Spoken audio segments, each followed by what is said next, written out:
Ah, com certeza.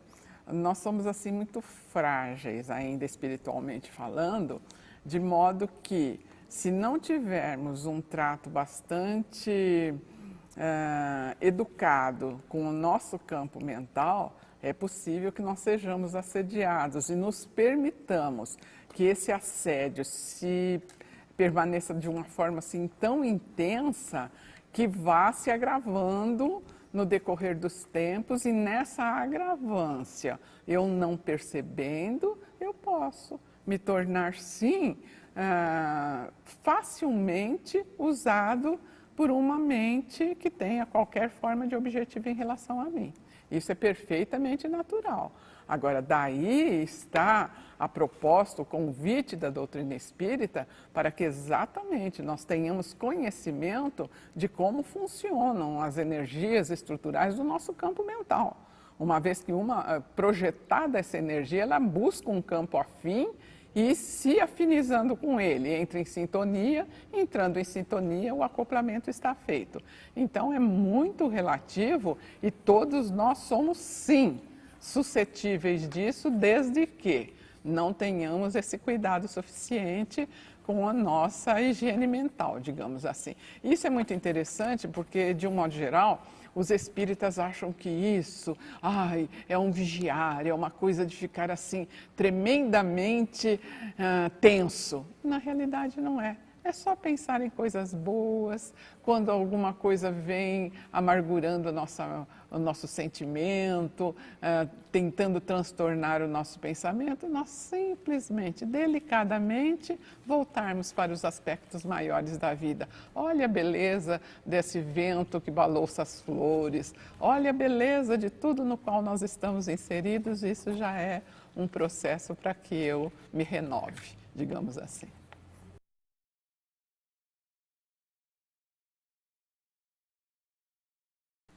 Sim, o centro espírita, ele está, o pressupor-se-ia que eles tivessem uma equipe preparada para lidar com estes companheiros.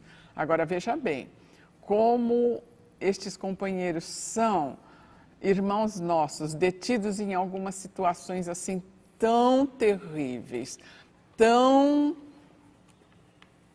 difíceis, incrustadas ao longo do próprio tempo, não é qualquer atendimento que possa demovê-los. Então, o trabalhador de uma sessão de desobsessão, ele tem que estar imbuído de um sentimento de amor sem tamanho, reconhecendo ali um companheiro necessitado, que poderia ser nós mesmos, necessitando desse acolhimento, desse auxílio. Ele não precisa nem de reza, ele não precisa de chamamento de atenção, ele precisa de um envolvimento de carinho imenso, porque ele não sente isso, ele não sabe o que é isso, ele é carente de tudo isso, e essa carência toda, em função dos agruras que ele viveu diante da própria vida, é que faz com que ele agora, num processo de defesa, se volte totalmente para se vingar, digamos assim, quando na realidade ele ainda continua se prejudicando. Ele próprio sofrendo a mesma situação da qual ele procura fugir.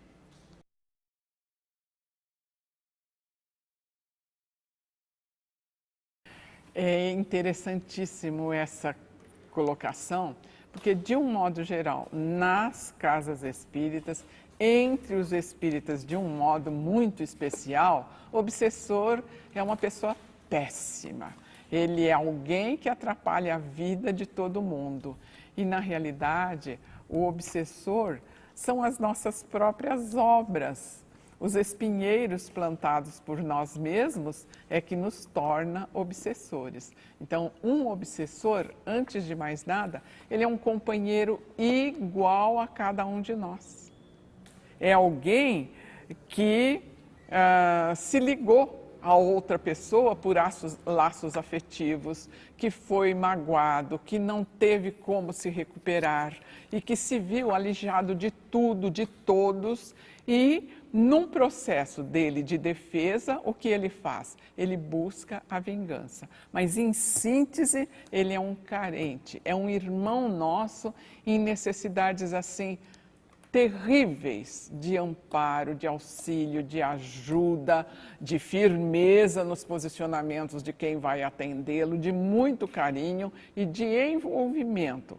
Não se importando se aquela conversa que eu vou ter com ele vai, naquele momento, surtir o efeito que eu penso que seja importante, mas que seja semeado na mente dele a oportunidade de pensar que existem situações diferentes, que existem entendimentos que referenciam a dor, a mágoa pela qual ele passou e que, se ele estiver interessado em entender isso, os amigos espirituais terão todas as condições para assessorá-lo, para que a dor se lhe diminua, porque uma vez que ele entender o que aconteceu naqueles momentos, que não foi uma atitude fortuita, não houve acaso, não existe acaso, ele vai ser levado à consolação pelo esclarecimento, pelo entendimento. E aí, então, nova forma de caminhada acontecerá para ele.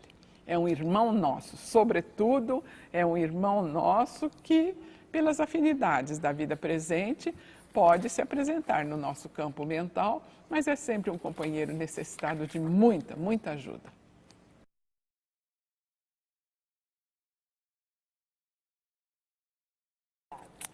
Então, aí as coisas já se complicam, porque o obsedado, há uma frase no Missionários da Luz, onde o mentor de André Luiz diz a ele assim, que nós não podemos evitar que uma ave de rapina cruze os ares sobre a nossa cabeça, mas nós podemos impedir que ela faça ninho nessa mesma cabeça.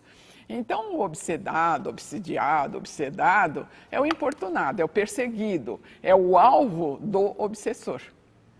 E sendo o alvo do obsessor, o obsessor, então, principalmente também na casa espírita, é entendido como vítima. Quando, na realidade, ele é vítima dele próprio. Por quê? Ele é vítima dele próprio porque ele não cuida da sua estrutura moral, da sua caminhada íntima, da sua renovação mental. Ele busca os aspectos deprimentes, menores da própria vida. E isso é uma faixa aberta para o acoplamento, tanto de companheiros que têm compromissos de passado, como oportunistas, que em percebendo esse campo frágil, esse campo mental todo desguarnecido, encontra em cada um de nós uma companhia muito agradável para ali permanecer ao lado. Então, todos esses detalhes nós vamos em muitos itens, porque isso não é assim tão categórico, não é uma tese fechada. Tem inúmeras situações que justificam tanto a ação do obsedado como a ação do obsessor. Mas isso só estudando o livro. O livro não é um livro de leitura, é um livro de estudo.